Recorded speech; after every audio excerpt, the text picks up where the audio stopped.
Okay, good morning mga kagimat.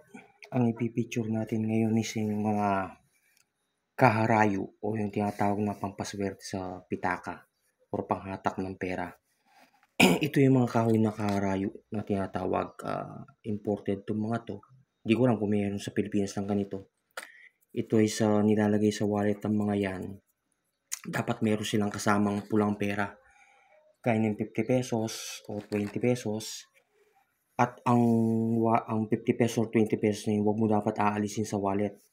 Pagka kasama nito ang isang kaharayo, yang ganyan, nakaipit siya sa ₱50 o ₱20, manghahatak yan ng pera. So, ang form ng panghahatak ng pera is magkakaroon ka ng trabaho, gano'n, or either may biglang magbibigay ng pera sa'yo o magkakaroon ka ng opportunity pagkaperahan, kunin mo yun. Yun ang paraan ng kaharayo para magbigay sa'yo ng pera. So, ito ang uri ng mutya na 'to is, wala siyang dasal, kumbaga automatic na 'yan.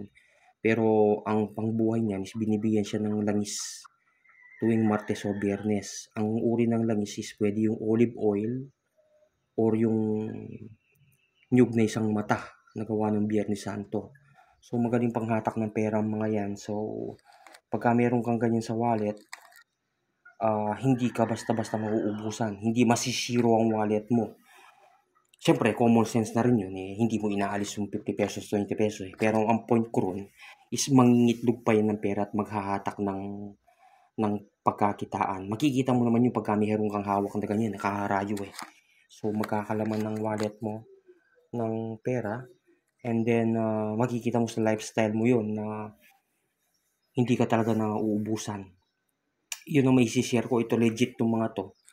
Nakaharayo, hindi ko alam kung may nagbebenta ng peke ng ganito 'no, pero ang sa'kin yung mga legit 'tong mga hawak ko, eh. Hindi ako basta-basta kumukuha ng mga gamit na peke, gawa ng ginagamit ko, eh. Nakakatawa at saka nakakalungkot isipin na gumagamit ka ng peke, alam mo naman 'di umeepekto, 'di ba? Pangit 'yun. So, yung masasabi ko, ₱50, ₱20, tapos samahan mo ng kaharayo, iipit mo siya sa wallet mo, lagay mo sa wallet, then 'yun, magiging masagana ang buhay mo. Siyempre sabayan mo rin ng tamang paggasta at pagtitipid para at least yung, kinikita mo or either yung biyaya sa'yo hindi basta-basta nawawala.